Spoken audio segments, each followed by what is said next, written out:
the Electronic Frontier Foundation. We're based in San Francisco, and we make sure that your rights go with you when you go online. And we all go online. We're probably online right now. I bet your phone is online right now, right? We're all online all the time. And we've been doing this since 1990. We're a digital civil liberties organization. All right, our staff is comprised of lawyers and activists and technologists. And we do things like protect your privacy and defend your privacy and defend your free speech rights and fight censorship online, right? We do things like work to reform copyright, so that way artists and creators can remix and take portions of things that have already been used and create new things out of that. We also build software, right, to help you be more private and to protect your to help you be more anonymous online. So we're fighting in the courts. We are working on legislation, but we're also building software as well. And I'm going to talk a little bit more about that. But what I'm mostly going to talk about is this little, well, not so little, but this very big government organization called the NSA. Have any of you guys heard of that? Yeah. Yeah? I hope so. A little bit? Okay, who knows what it stands for? Cool, that's great. Yep, there it is. Agency, administration agency. It's all the same bureaucratic mess. We've been suing the NSA since 2006. We are suing the NSA now. We have 2 cases against the NSA where we're representing our clients in lawsuits trying to get the NSA to stop doing what we consider to be unconstitutional. Does anybody here know what the NSA is doing? Maybe you picked up a paper in the past year. Yeah. Monitor everything we do. That's right. Surveillance, right? They're spying on us. Have you guys heard about this a little bit, right? Like mass spying, mass surveillance. Everything you do on your phone and on the computer is likely being collected, or we do have evidence that it is being collected in some form and being stored for potential use. We don't really know how it could be used. That's the problem, right? But this all became, like, really took center stage in June of last year because this person, this pixelated person right here, who happens to be in Russia right now. Do you guys know who this is? That one guy. It's that one guy. On the news. Yeah. He's that one guy on the news a lot. Yeah. His name is Edward Snowden. Yeah. Right? Sound familiar? Okay, he has an EFF sticker, don't mind that. But Edward Snowden exposed or leaked a lot of information about what the NSA is doing and how it does it and the extent of what the NSA is doing and really let us know how the government treats our information, right? And let us know a little bit more, actually a lot more, about how the government collects our data and how the government spies on us, as well as people all over the world, right? Now, this has been happening for a really long time, and EFF has known this because we've been involved in litigation against the NSA, like I said, since 2006. But stuff has really bubbled up to the surface as of last year. Things are really happening in Congress because of the leaks, because of the media attention that it's gotten. I bet most of you hadn't heard about NSA surveillance until more recently, and that's because this stuff has really hit the news and exploded. But the real question, I think, is, what is the NSA collecting? Right? What is the NSA collecting? We're going to go through this, but I'm curious to hear what you guys think. Because you've heard this in the news. Do you know what the NSA is collecting? Yeah. Isn't it like their web searches? Yeah, so part of that, certainly. Your browsing history. Uh-oh. Yeah, that's what you're curious about. I don't know about you guys, but when I don't know something, I look it up online. Those are your curiosities. Those are your thoughts, right? Maybe your cell phone information, right? So, well, I'm going to get into and I'm going to detail what they're collecting from what we know. But the problem is that we actually don't know everything that they're doing, right? What we do know has been the product of leaks from whistleblowers, like Edward Snowden. Do you guys know what a whistleblower is? You've heard this concept before? Right? Someone that, what is it? It's like when someone reveals something that someone's doing and blows the whistle on something. Yeah, usually about a corporation or a government, right? When someone reveals something that's going on that wasn't known previously, that can have large effects on other people. In this particular instance, these are large effects on everyone in the world. Okay, and we're going to get into this because this really shakes the foundations of our democracy. But again, what I really want to underscore here is that we don't know what's going on. What we do know, we've been like kind of had like little bits of it, and we're piecing it together. But what this means is that there are laws at work, like in our government, that are not public, right? But that affect the public nonetheless, right? That means there are secret laws. There are laws that enable the government to collect our data, to collect our information, and we weren't aware of those laws, right? We weren't aware that it was happening. Well, we do now because of different whistleblowers over the past few years that have let us know a bit more about what the NSA is doing. These people have worked for the NSA or work for large tech companies that have been compelled to collaborate with the NSA, and I'll get to that in a little bit. But this is essentially about our fundamental relationship with our government. Because if there are laws at play that we don't even know about, but kind of dictate, the way our information, the way who we are and everything about us is being collected and potentially used, then that's a big problem. These are laws that affect us that we aren't aware of. But what has been revealed is that the NSA has been collecting like your phone data, right? So that's who you call and when and how often. We know about this because of slides and documents that have been leaked to the press, right, and to organizations. This particular slide is from the NSA. It says top secret, and what this says is this details a particular program called Prism that came to the surface last summer. Have you guys heard of the program Prism? It probably received some of the most attention, right? Okay, well, basically, these companies are all deeply implicated and have been giving your data and your information to the government in different forms and in different ways. Yeah, what's up? So, I was looking at this the other time, and don't they also usually use this for public marketing and to sell you products and stuff like that? They sure do, and that's the thing, that these companies are collecting this information whether or not the government's compelling them to. But there's a big difference between what like Facebook and Google does with your information and what the government can do, because Google and Facebook can't put you in jail, right? They can't take you to they can't put you in jail, right? They can't criminalize you. The government can. So there's a big difference between when a company collects all this information on you, and that's problematic too. And we really need to talk about that and examine that more. But what's fundamentally problematic is when our government is taking this information that corporations are collecting and collecting it to potentially use against us, right? So let's think about what's being collected. We all have phones. Well, that phone reveals to the government who you call, when, and how often, right? Where you are when you make that call. We know that email information is being collected on hundreds of millions of people across the world and in the United States.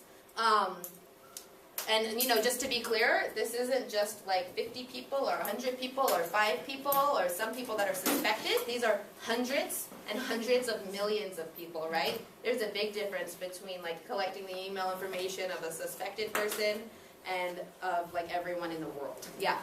Do you think that list of companies associated with Prism is the same now, or is it like bigger or smaller? That's a great question, and again, it really harkens back to the fact that we don't know what's happening now. What we do know is the product of these weird slideshows that the NSA uses to explain their programs to each other. But I imagine it's still happening because we have no evidence to make us think that it hasn't stopped, that it's stopped and that it's not happening. So whether or not I think it's bigger or smaller as a result of the news that's come out of this, it's hard to say, but I know that companies are pushing back. And I can get to that in a little bit. And they've always pushed back to some extent. But they're also collecting your geolocation information, like where you are, who you're next to, right? Social media networks are deeply implicated in this. I mean, how many of you have ever heard like the advice to turn your phone off when you're doing something sketch or you're talking to someone? Like maybe if you're in an activist meeting or you're buying drugs, I don't know, anything. Have you ever heard this like suggestion to turn your phone off? Sorry to talk about it. It's true, right? Okay, well, it turns out that when you turn your phone off and other people turn their phones off around you, then you're particularly flagged as suspicious and even more likely to be surveilled. And this is a tactic that is like traditionally used to protect us from surveillance, right? Because you think that like the phone is a government tracking device, right? Well, it turns out even when you are trying to protect yourself, you're even more flagged. And these little details of the programs are things that we're still piecing together to kind of try to paint the picture of what is the largest surveillance state in world history. Other things that have been implicated in the surveillance programs, yeah, what's up? There's Angry Birds? Yeah. Then I just recently got this app called Waze on my phone. Called what? Waze. Okay. For directions and stuff. Driving.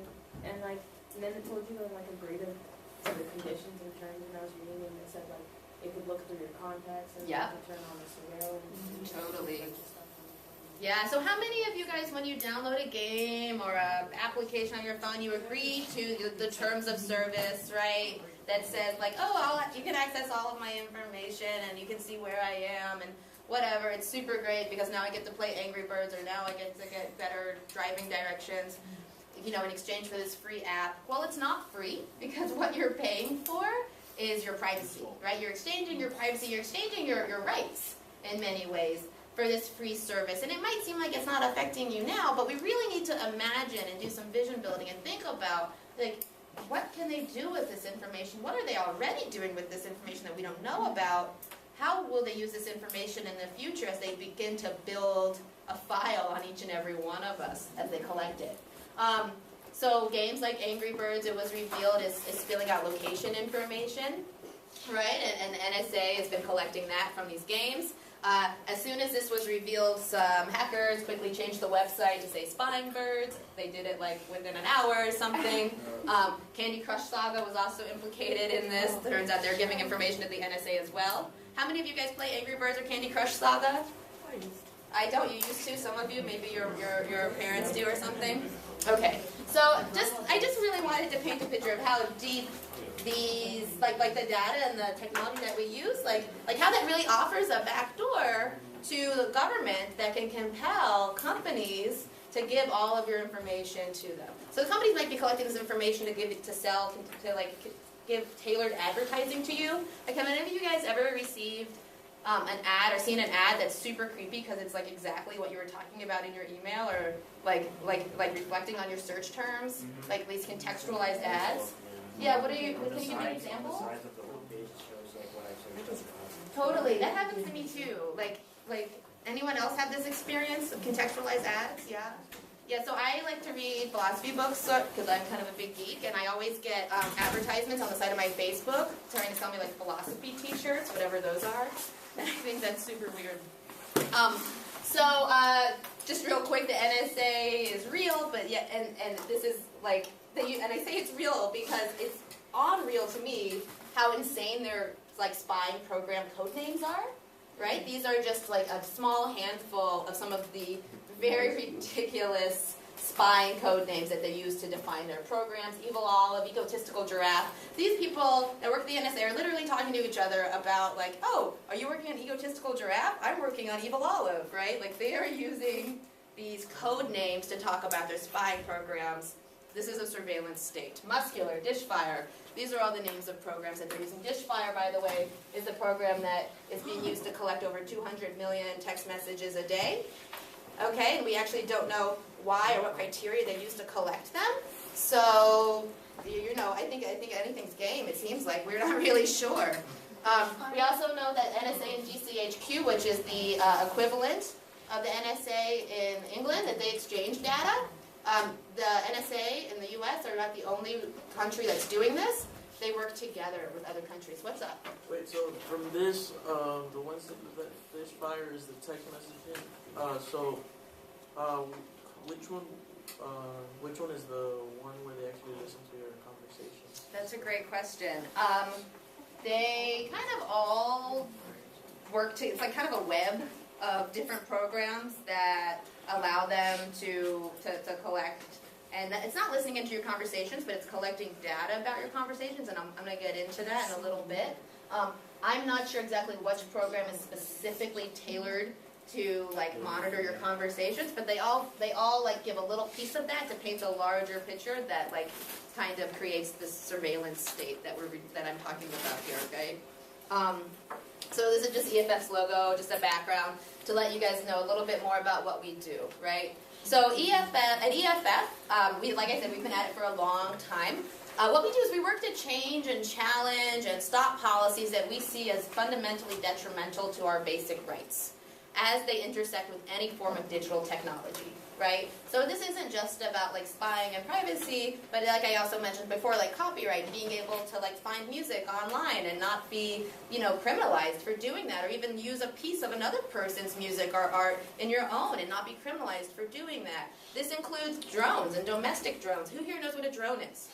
You've heard about these like things that fly in the air over foreign countries and kill people? Yeah, it's really, really sad. They've been being used for a long time, but in 2015, domestic drones by commercial companies will be flying over U.S. airspace. Okay, what does that mean? That's super scary. It is, right? Now, they're not going to be like killing us, I hope. But what they will be doing is having small cameras at 20,000 feet in the air above our heads for 16 to 24 hours at a time, doing things that a manned aircraft or a police officer on the ground isn't able to do. They can have a level of surveillance capabilities that people aren't able to do, right? So what what we're trying to do is actually work with the FAA, right? That's the Federal Aviation Agency, to make sure that there are some serious privacy protections in place on like these new laws, right? So we work on all forms of technology, making sure that even technology that maybe isn't consumer facing yet, right? To make sure that before it becomes regular, before it becomes ubiquitous, before we all are having to deal with it, that there's some rights considerations and some serious protections at play. And of course we also work with it, when it's on the ground too, but we're working on all fronts. We also champion and support strong legislation. Like I said, we're suing the NSA on 2 counts. We're also suing a bunch of other people too. They're just one of the many groups that we are suing, but they're major. We also urge corporations, like you were talking about, to do the right thing as well, to be transparent as they can about their practices, to respect user privacy as much as possible. We are really there trying to protect your rights as they intersect with technology, as I said. And once you consider the centrality of technology to our daily lives and to everything that we do, to everyone we talk to, this is how we communicate, right? I talk to people more on the phone and online than I do in person. This is how we communicate.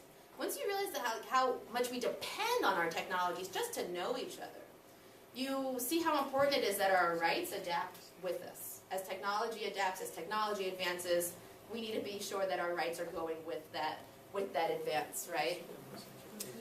As technologies develop. So I'm going to talk a little bit about the government now and the way it works. There are roughly 3 ways to make laws in this country. I'm going to give you the first one as a freebie, but I'd love it if you guys could give me the other 2. The first one I'll say is by government agencies. That's like the FCC. Who's heard of the FCC? Yeah, cool. Yeah, the Communications Commission. They deal with radio and television regulation. The FDA, you guys have heard of that, the Food and Drug Administration, right? What do? Does anyone know? They make sure that there's not harmful chemicals in our food, right? Yeah, and those are laws that certain companies have to follow, and that all companies have to follow. So what's another way laws are made in this country? What? In California, there is a referendum ability, so you're totally right. But I'm actually thinking on a federal level. You guys know this. How are laws made? What? Congress. Yes. Congress. Congress makes laws. Where else are laws made? Where is precedent set? Court. Yes, in the courts, right. So what federal agencies do and what the courts do is interpret Congress and interpret laws, right? And if there's a bad interpretation of a law, or if the way the law is being executed is an infringement of our rights, then groups like EFF and other groups that do impact litigation will sue and take that law to court and make sure that a better interpretation is placed on it and that law is actually existing within the bounds of our Constitution. we focus mostly on case law, right? That's why I said we're suing the NSA. We have like 16-ish lawyers on staff. We work on a lot of different topics, like I said. But we're really fighting interpretations of laws that are unconstitutional. These are two of our lawyers. Well, she actually is not with us anymore. But they are surrounded by a bunch of recently disclosed, or at that point, like disclosed documents. Who here has heard of FOIA, or the Freedom of Information Act? You guys know what I'm talking about? A little bit? Yeah, what is it? Well, I've heard of it. You've heard of it? That's good. That's good enough, because most people haven't. FOIA, or the Freedom of Information Act, is one way that people or nonprofits or anyone can sue, take cases to get information disclosed that's previously undisclosed, right? So secret information that's classified can be disclosed by suing to get that information made public. EFF does a lot of FOIA work. We really believe in transparency, and we try to know as much about what our government is doing as possible, so that way we as citizens can make informed decisions when we have the ability to do that, like on voting day. We want people to vote with information and actually know what the government's doing, right? And not be voting with some false sense or some false reality of the way the government's actually working. So we get thousands of documents disclosed that were previously classified. But I'm going to just talk about, sorry about that, I'm going to talk about our most recent case against the NSA. It's called the First Unitarian Church of Los Angeles versus the NSA.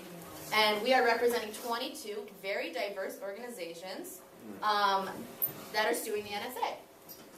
And these organizations most of them have nothing in common, and in fact, like really deeply disagree with each other politically. We have like guns rights advocates, as well as like groups that protect like torture victims and domestic abuse victims, like people that might fundamentally disagree with each other on political issues. They agree on some things, right? They agree on some fundamental things that are required for democracy to function. And those are like our basic rights, right? And what we're suing about is the fact that the NSA is violating these organizations' First Amendment rights. Who here knows what the First Amendment offers us, what it gives us? Yeah. Wait, hold on, wait. Anyone else? You've been talking a lot, and that's great because you're super smart, but I know everyone here is really smart because the conversation we were having before was great. Yes, what does the First Amendment give us? Freedom of speech relating assembly, petition. Yes, Yeah. yes, great. So the First Amendment makes me really happy because my job is to fight to protect the First Amendment, right? Freedom of speech, freedom to associate with other people, to assemble. But not just the freedom to do that, but the freedom to do that without fear that talking to others and associating with others is going to criminalize you or put you in jail, right? So the First Amendment is super, super complex. It's not just the ability to say whatever you want.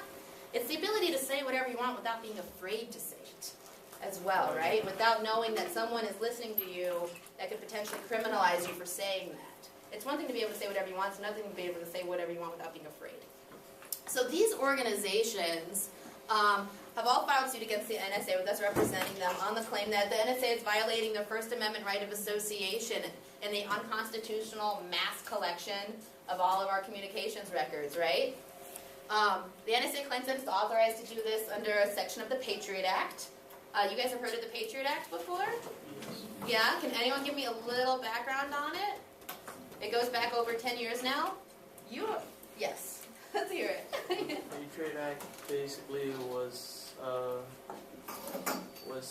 passed a little before 9/11, and it pretty much enforced. Well, this from what I've learned, enforced stricter laws on security issues. Yeah. So. Is anyone else? Pretty much violating the amendments. Violating the amendments? Yeah, so it has to do with national security and 9/11, and after 9/11, everyone was afraid about terrorists, and so the Patriot Act was passed to kind of help, apparently it was passed to help protect America from terrorists, right? Well, it's being used in ways that are well beyond on the intention of it and the original intention of it, and whatever that may have been, the person that wrote the Patriot Act is now actually coming out and saying that